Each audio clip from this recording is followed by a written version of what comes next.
তারা তাদের টহল কার্যক্রম আরো বৃদ্ধি করবে। আগামীকাল থেকে যেন কোথাও কোনো কিছু না ঘটে এই জন্য তারা ব্যবস্থা নেবে। এবং এই আমি বাহিনীর সবাইকে আমি এই ইনস্ট্রাকশন দিয়েছি এবং তারা এটা ভালোভাবে কার্যকর করবে। এবং তারা যদি ভালোভাবে কার্যকর করতে না পারে তবে তাদের বিরুদ্ধে আমি একটা অ্যাকশন নেব। তা আপনারা দেশবাসীকে আশ্বস্ত করবেন আইন শৃঙ্খলা পরিস্থিতি দিনে দিনে আরো উন্নতি হবে এবং এটা অবনতি হওয়ার কোনো সম্ভাবনা নাই। এবং দেশকে যারা অস্থিতিশীল করার চেষ্টা করতেছে তাদের কোনো অবস্থায় আমরা ছাড় দিব না। এই আওয়ামী দোসরদের আমরা কোনো অবস্থায় ছাড় দিব না। তাদের কাছে প্রচুর টাকা আছে, এই টাকা তারা বিভিন্ন জনের মধ্যে বিভিন্ন ভাবে ছড়াচ্ছে এবং দেশে একটা অস্থিতিশীল পরিস্থিতি চেষ্টা করতেছে, কিন্তু তারা কোনো অবস্থায় সাকসেস হবে না। এবং আমরা যেভাবে হোক আইন শৃঙ্খলা পরিস্থিতি দিনে দিনে উন্নতি করতে থাকবো এবং এই যে ডেভিল হান্টের মাধ্যমে আমাদের কার্যক্রম অব্যাহত থাকবে এবং এই সন্ত্রাসীরা কোথাও কোনো জায়গায় ঘুমাতে যেন না পারে বা বসতে যেন না পারে, দাঁড়াতে যেন না পারে, এই ব্যবস্থা আমরা করব। এইটা ওই দূষণটাই বেশি জড়িত। এইটা এলাকাটা হলো বনশ্রী এলাকায় যে এই ঘটনাটা ঘটছে, এটা আমার নজরে আছে। এখানে ওই জায়গায় যে আমার আইন শৃঙ্খলা বাহিনী যারা লোক আছে, আমি তাদেরও যদি কোনো গাফিলতি থাকে আমি তাদেরও আইনের আওতায় আনবো।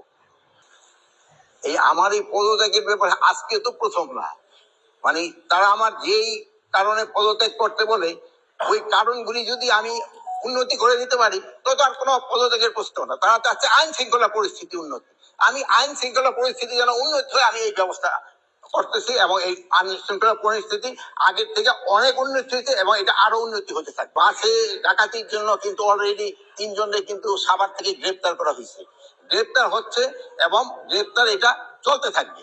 রেজিস্ট্রি পাওয়ার তাদের যে যে ক্ষেত্রে দেওয়া হয়েছে ওটা ঠিকভাবেই কাজ চলতেছে।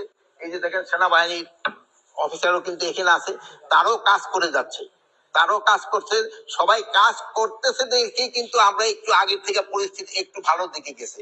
এটা আরো ভালোর দিকে যেন যায় আমরা চেষ্টা করব এবং আমি এই ব্যাপারে আপনাদেরও একটু সহযোগিতা চাই। আপনারা কিন্তু সব ব্যাপারে আমাদের সহযোগিতা করে যাচ্ছেন, ভবিষ্যতে আপনারা আমাদের সহযোগিতা করতে যাবেন। যেমন আপনার এই বিদেশি প্রচার মাধ্যমে আমাদের সম্বন্ধে অনেক কিছু আজে বাজে লিখত, আপনারা কিন্তু এটা প্রতিবাদ করে এবং সঠিক সংবাদ দিয়ে কিন্তু আপনারা দেশকে বাঁচিয়েছেন এবং আমাদের উপকার করছেন।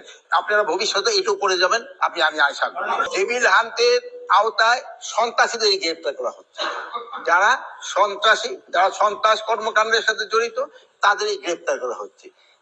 এখন এই যে একটা ঘটনা ঘটছে এটা যেন কোনো একটা ঘটনা যেন না ঘটে এই জন্য আমরা ব্যবস্থা নেব। এই ব্যাপারে মোটর সাইকেলে যেন হেলমেট পরা অবস্থায় ছাড়া কেউ যেন না চড়ে এবং 2 জনের বেশি যেন না চড়ে, এটার জন্য তো আমি অলরেডি ইনস্ট্রাকশন দেওয়া হয়েছে এবং এটা যেন কার্যকারী হয়। ফারুক, এটা তোমরা দেখবা যেন কোনো অবস্থায় এটা যেন কোনো না পড়তায়। আমার মা বোনদের ভয়ের কোনো কারণ নেই, তাদের ব্যাপারে আমরা সব সময় কনসার্ন এবং তাদের কোনো ধরনের যেন কোনো রকমের সমস্যা করতে না হয় এ ব্যাপারে আমরা সব সময় সজাগ আছি এবং আইন শৃঙ্খলা বাহিনীও এই ব্যাপারে সবসময় সজাগ আছে। আইন শৃঙ্খলা বাহিনী আমি যে অবস্থায় নিয়েছিলাম ওই অবস্থার থেকে কি সক্রিয় হয়েছে কি হয় নাই এ ব্যাপারে আপনারা আমার থেকে আরো ভালো বলতে পারবেন। আমি কি অবস্থায় আইন শৃঙ্খলা বাহিনী টুকরি নিয়েছিলাম এটা জানেন। যে সময় আমি ঢুকতে পারিনি আইন শৃঙ্খলা বাহিনীর কাছে, আপনার পুলিশের অবস্থা কি ছিল, আনসারের অবস্থা কি ছিল, ওই অবস্থার থেকে কি উন্নতি হয়েছে কি হয়েছে না এই ব্যাপারে আমি আপনাদের উপরে এই বিচার ছেড়ে দিলাম। আর আমি এখন আবার বলতেছি, আমি আপনাদের নিয়ে জনগণকে নিয়ে যেভাবে হোক আইন শৃঙ্খলা পরিস্থিতি উন্নতি হইতেই হবে এবং আল্লাহ দিলে আমরা করতে পারবো।